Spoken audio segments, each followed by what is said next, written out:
Good morning, students. Today we are going to talk about the Lorentz transformation equations. So already we know about the special theory of relativity and the Galilean transformation equation. So it's a transformation equation.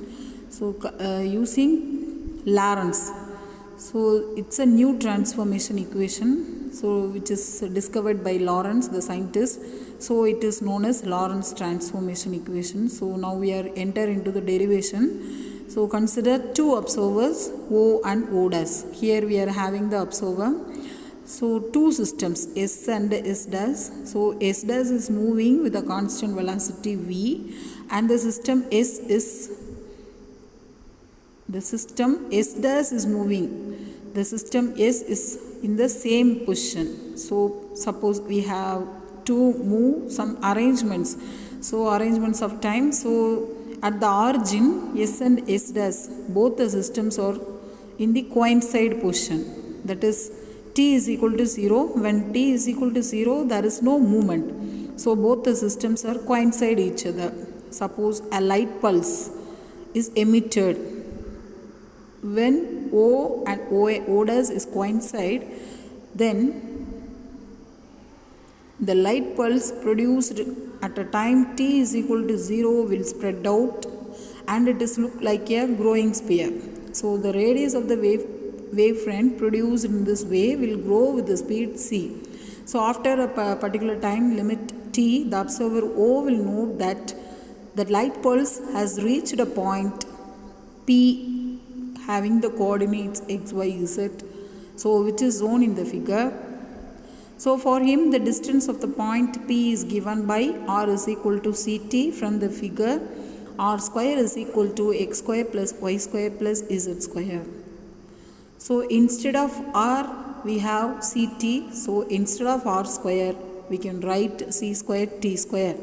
So now the equation is x square plus y square plus z square is equal to c square t square. Similarly, the observer O dash will note that the light has reached the same point P in a time t dash with the same velocity c. So now the value of r is, so already we are having the value for a point P is r. So now we are going to change the value, that is instead of r I can write r dash because the frame is different. So we are going to change the value of r. So r dash is equal to ct dash. So instead of x square plus y square plus z square is equal to r square, I can write x dash square plus y dash square plus z dash square is equal to r dash square. Already we are having the value r dash is equal to c into t dash. So instead of r dash square, I can write c square t dash square. Now both the equations, equation number 1 and 2 must be equal since both the observers are at the same center. So I can balance both the equations.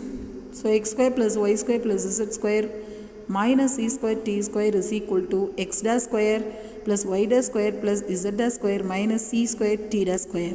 Since there is no motion in the y and z direction, there is only movement in the x direction, so there is no change in y and z.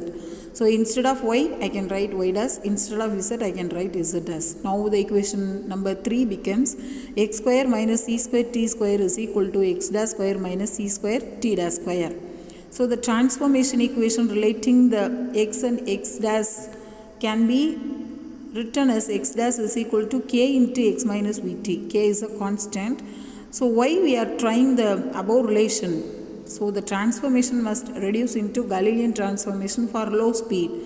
That is, v is very much greater than c. Similarly, let us assume that t dash is equal to a into t minus bx. Here also we are having two constant a and b.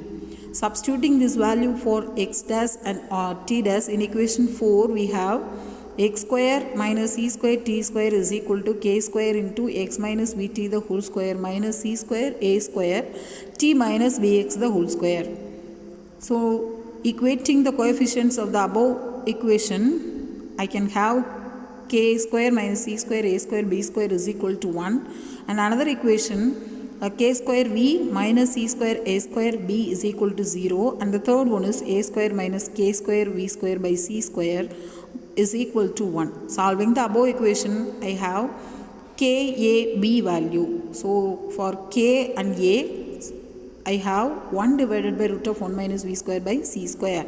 This is my 11th equation.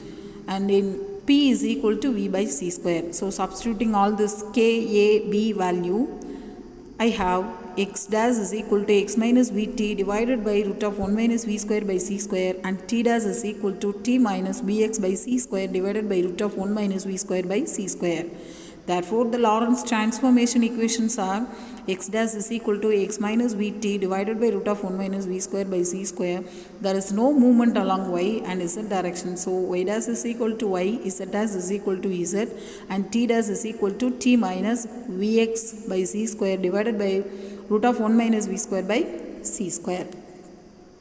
So, the inverse Lorentz transformation equations are obtained by interchanging the coordinates and replacing v by minus v. So, the above equation is x is equal to x plus x dash plus v t dash divided by root of 1 minus v square by c square. Instead of y, I can write y dash. Instead of z, I can write z dash, and t is equal to t dash plus vx dash by c square divided by root of 1 minus v square by c square. These equations convert measurements made in frame S dash into those in frame S.